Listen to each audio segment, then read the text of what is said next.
It was 2 a.m. when a mother picked up the phone and heard her son's voice for the last time. He wasn't crying. He wasn't panicking. He was calm, too calm. He said, "I'm coming home." Hours later, his car was found flipped at the bottom of a ravine, the driver's seat empty, the doors unlocked, and his wallet and phone still inside. But Bryce Laspisa was gone. No struggle. No crash injuries. Just, gone. The night of August 29, 2013, began like any other for Bryce Laspisa, a 19-year-old college student at Sierra College in Rockland, California. He was charming, creative, and popular, a graphic design student with fiery red hair and a wide, mischievous grin. Friends described him as the kind of guy who could make anyone laugh. But that week, something had shifted. His girlfriend noticed he'd been acting strange, restless, withdrawn, drinking more than usual. When she asked if he was okay, he simply smiled and said, "I'm fine. Just thinking a lot lately." By midnight, Bryce had packed his car, a beige 2003 Toyota Highlander, and told friends he was heading home to Laguna Niguel, a 7-hour drive south. But he never told anyone why he was leaving. He texted his roommate goodbye, dropped off his Xbox and a pair of diamond earrings his girlfriend had given him, and drove into the night. It was the last time anyone at college saw him. By morning, Bryce's parents, Karen and Michael Laspisa, were already worried. Their son had driven for nearly 6 hours through the night without stopping, and his phone kept pinging near Castaic Lake, just north of Los Angeles, far off the direct route home. When they called, he answered. His voice was flat. He said he'd pulled over to rest. Karen offered to come get him, but Bryce refused.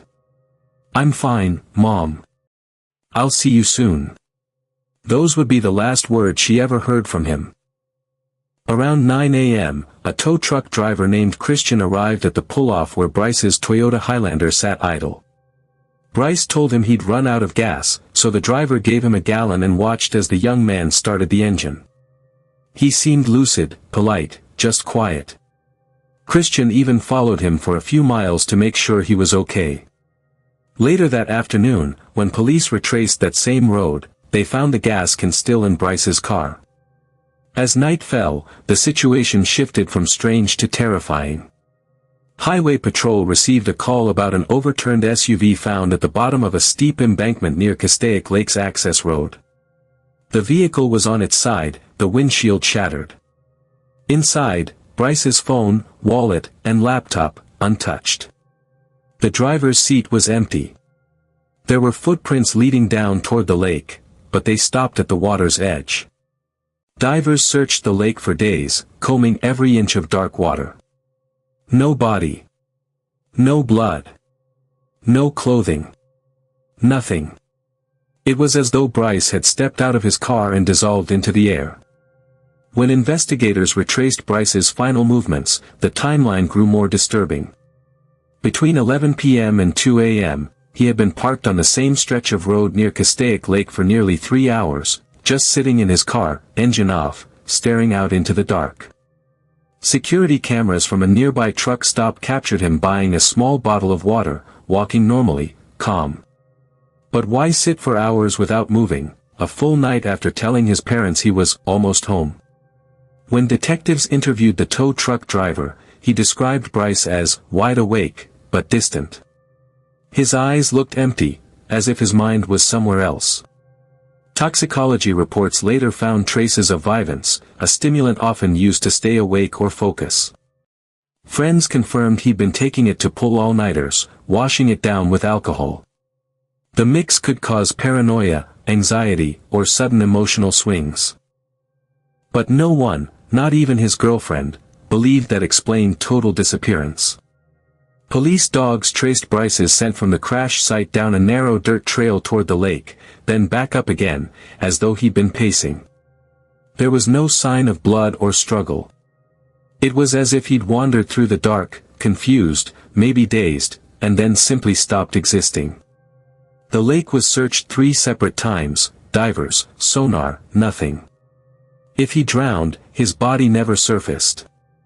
If he walked away, he left no trace behind. Then came the theories. Some believed Bryce had suffered a psychotic break, his strange calmness masking total detachment from reality. Others thought he'd chosen to disappear, living under a new identity. But those who knew him best couldn't accept it. He'd just started college. He was close to his family. His bank account was untouched. Nothing about it made sense. In 2015, hikers found a partial skeleton a few miles from the crash site. For a moment, everyone thought the search was over. But DNA proved it wasn't Bryce. The family's nightmare reset to zero. Even now, years later, the case remains open. No foul play, no confirmed accident, no explanation. Just a car flipped in the dark and a 19-year-old who said he was almost home, and never made it. Karen still drives the same route sometimes. She says she feels closest to him there, between the highway lights and the black hills where his voice once came through the phone.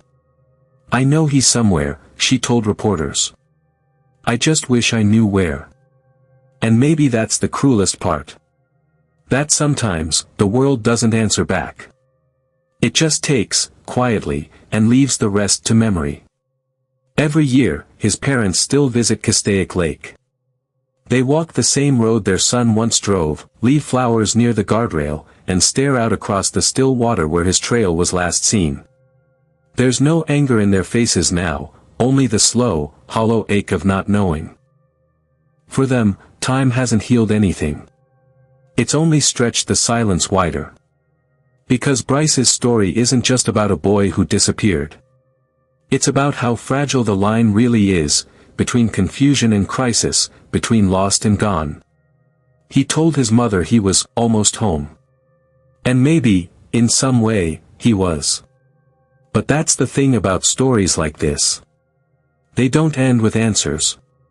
They end with echoes, headlights cutting through darkness, a phone still ringing, and a voice that fades mid-sentence, leaving the world to wonder what came next.